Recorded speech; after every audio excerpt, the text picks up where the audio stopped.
നമസ്കാരം. പല തട്ടിപ്പുകളും നമ്മൾ കണ്ടിട്ടുണ്ട്. പകുതി വിലയ്ക്ക് സ്കൂട്ടർ കൊടുക്കുന്ന തട്ടിപ്പ് കേരളത്തിൽ അങ്ങോളം ഇങ്ങോളം നടന്നു. കോടിക്കണക്കിന് രൂപ അപഹരിക്കുകയും ചെയ്തു. പലർക്കും വലിയ നഷ്ടങ്ങളുണ്ടായി. അതിനകത്തൊന്നും എനിക്ക് ഒരു അസ്വാഭാവികത തോന്നുന്നില്ല. പറ്റിക്കപ്പെടാൻ വിധിക്കപ്പെട്ടവർ തന്നെയാണ് പലപ്പോഴും മലയാളികൾ. പരമബുദ്ധിമാന്മാരാണ് എന്ന് നടിക്കുന്ന ഈ മലയാളി സമൂഹം പലപ്പോഴും ബുദ്ധിമാന്മാരല്ല, മണ്ടന്മാരാണെന്ന് തെളിയിക്കപ്പെട്ടിട്ടുണ്ട്. അതൊക്കെ അവിടെ നിൽക്കട്ടെ. പക്ഷേ ഇതിനകത്ത് എന്താണ് രാഷ്ട്രീയം എന്നുള്ളതാണ്.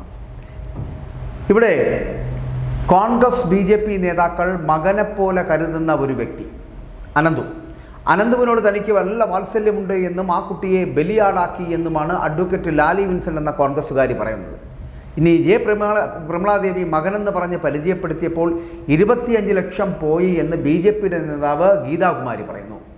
വുമൺ ഓൺ വീൽസ് തട്ടിപ്പിൽ പരാതികൾ ഇങ്ങനെ പെരുകിക്കൊണ്ടിരിക്കുകയാണ്.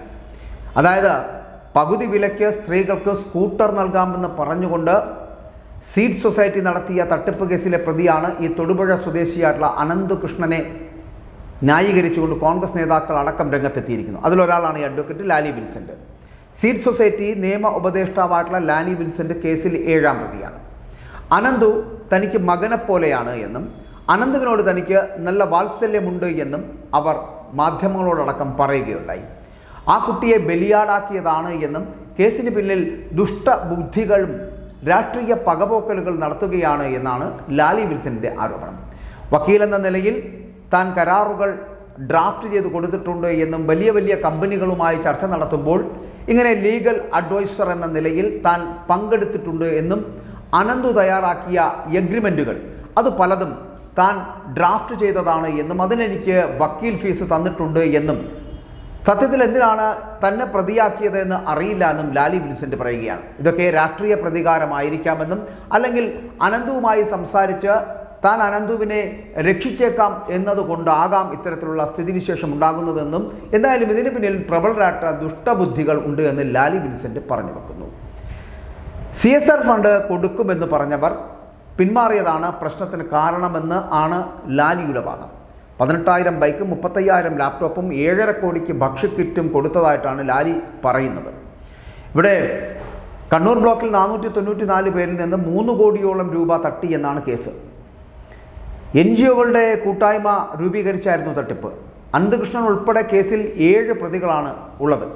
പകുതി വിലയ്ക്ക് സ്കൂട്ടർ തട്ടിപ്പിലെ പ്രതി അനന്തകൃഷ്ണനെതിരെ കണ്ണൂരിൽ മാത്രം ഏകദേശം 2000-ഓളം പരാതികളാണ് ഉയർന്നു വന്നിട്ടുള്ളത്.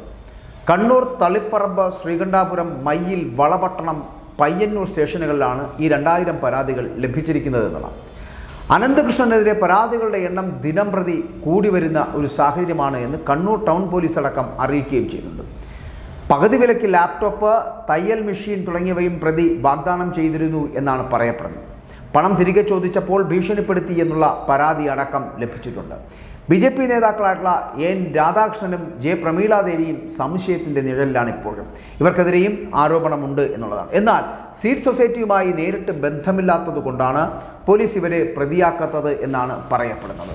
സർദാർ പട്ടേൽ ഇൻസ്റ്റിറ്റ്യൂട്ടിന് കീഴിലാണ് സൊസൈറ്റികൾ രൂപീകരിച്ചിരിക്കുന്നത് തന്നെ. ഇതിൻ്റെ ലീഗൽ അഡ്വൈസറാണ് അഡ്വക്കേറ്റ് ലാലി വിൻസെൻ്റ്. എല്ലാ ബ്ലോക്ക് തലത്തിലും ആണ് ഈ സൊസൈറ്റികൾ രൂപീകരിച്ചിട്ടുള്ളത്. പ്രാദേശിക തലത്തിൽ രൂപീകരിച്ചിട്ടുള്ള സീഡ് സൊസൈറ്റികൾ അതുവഴിയായിരുന്നു ഈ പണസമാഹരണമൊക്കെ ഇവർ നടത്തിക്കൊണ്ടിരിക്കുന്നത്. വുമൺ ഓൺ വീൽസ് എന്ന് പേരിട്ട പദ്ധതിയിൽ ചേർന്ന് നിരവധി പേരാണ് വഞ്ചിതരായത് എന്നുള്ളതാണ്. പകുതി പണം അടച്ചാൽ 45 ദിവസത്തിനകം വാഹനം കിട്ടുമെന്നായിരുന്നു വാഗ്ദാനം ചെയ്തിരുന്നത്. എന്നാൽ വാഹനം ലഭിക്കാത്തതിനെ തുടർന്ന് ഈ സ്ത്രീകൾ എല്ലാവരും കൂടി ചേർന്ന് പരാതി നൽകുകയായിരുന്നു. കണ്ണൂർ, തളിപ്പറമ്പ്, ശ്രീകണ്ഠാപുരം, മയ്യിൽ, വളപട്ടണം, പയ്യന്നൂർ ഈ സ്റ്റേഷനുകളിലാണ് ഈ പരാതികളൊക്കെ ഇപ്പോൾ ലഭിച്ചിരിക്കുന്നത്. അങ്ങനെ ഇതിൽ ആദ്യം ചിലർക്ക് ഉൽപ്പന്നങ്ങൾ ലഭിച്ചിരുന്നു എന്ന് പറയപ്പെടുന്നുണ്ട്. അപ്പോൾ ഈ വിശ്വാസം പ്രയോജനപ്പെടുത്തിയാണ് തട്ടിപ്പ് നടത്തിക്കൊണ്ടിരുന്നത്. പ്രതി അനന്തകൃഷ്ണൻ 350 കോടി രൂപയിലേറെ സമാഹരിച്ചതായിട്ടാണ് കണ്ടെത്തിയിരിക്കുന്നത്. ആലപ്പുഴ ജില്ലയിൽ നിന്ന് മാത്രം ഇയാൾ ഏകദേശം 15 കോടി രൂപയാണ് തട്ടിപ്പ് നടത്തിയത്.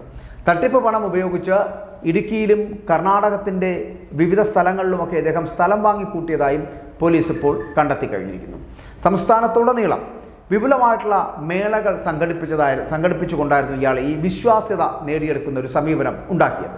അതായത് ഇപ്പോൾ പണം നഷ്ടപ്പെട്ടവരിൽ BJP സംസ്ഥാന സമിതി അംഗവും ഇതിനകത്ത് ഉൾപ്പെടുന്നു എന്നുള്ളതാണ്. സാമ്പത്തിക തട്ടിപ്പിൽ പണം നഷ്ടപ്പെട്ടവരിൽ ഈ BJPയുടെ സംസ്ഥാന സമിതി അംഗമായിട്ടുള്ള ഗീതാകുമാരി കൂടെ ഇതിനകത്ത് ഉൾപ്പെടുന്നു എന്നുള്ളതാണ്. അത് അവരുടെ പക്കൽ നിന്നും അനന്തകൃഷ്ണൻ 25 ലക്ഷം രൂപ തട്ടിയെടുത്തു എന്നാണ് പറയപ്പെടുന്നത്.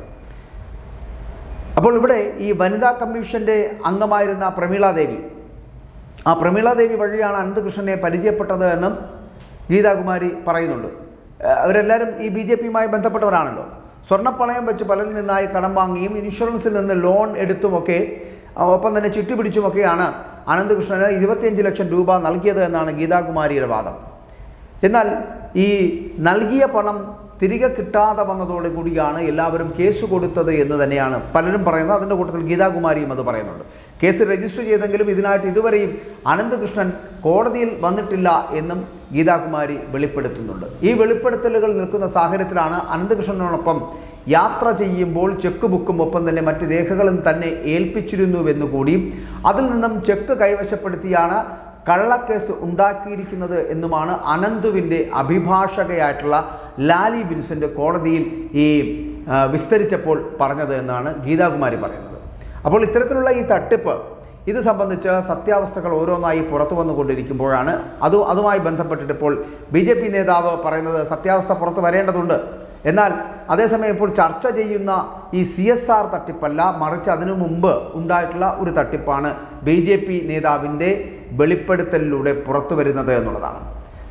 അതായത് ഈ ഒരു എസ്റ്റേറ്റും ഹോസ്പിറ്റലുമായി ബന്ധപ്പെട്ട ഇടപാടിനായിട്ട് 25 ലക്ഷം രൂപ നിക്ഷേപിക്കണമെന്ന നിർബന്ധത്തിൻ്റെ ഭാഗമായാണ് ഈ പണം ഇറക്കിയത് എന്ന് ഗീതാകുമാരി പറയുന്നു. തൻ്റെ മകനെ പോലെ കരുതുന്ന വ്യക്തിയാണ് എന്ന് പറഞ്ഞാണ് ഈ പ്രമീള ദേവി അനന്തകൃഷ്ണനെ പരിചയപ്പെടുത്തി കൊടുത്തത് എന്ന് KN ഗീതാകുമാരി പറയുന്നുണ്ട്. ഈ ഗീതാകുമാരി ആണെങ്കിലും ഒപ്പം തന്നെ കോൺഗ്രസിൻ്റെ നേതാക്കളെ ലാലി വിൻസാൻ്റ് ആണെങ്കിലും പ്രമീള ദേവി ആണെങ്കിലും KN രാധാകൃഷ്ണൻ ആണെങ്കിലും ഇവരെല്ലാം കോൺഗ്രസിൻ്റെയും BJPയുടെയും നേതാക്കളാണ്. ഇവർക്ക് ഈ തട്ടിപ്പുമായിട്ട് എന്താണ് ബന്ധം? ഇവർ അറിയാതെ ഇതിനകത്ത് വന്ന് പെട്ടുപോയവരാണോ, അതോ ഇവരെ മുൻനിർത്തിയാണോ ഈ അനന്തകൃഷ്ണൻ തട്ടിപ്പുകൾക്ക് ചുക്കാൻ പിടിച്ചത് എന്നതടക്കമുള്ള കാര്യങ്ങൾ അറിയേണ്ടതുണ്ട്. മകനെപ്പോലെ കണ്ടവരും മകനെന്ന് പറഞ്ഞവരുമൊക്കെ ഉത്തരം പറയുവാൻ ബാധ്യസ്ഥരാണ് എന്നുള്ള കാര്യത്തിൽ സംശയമില്ല.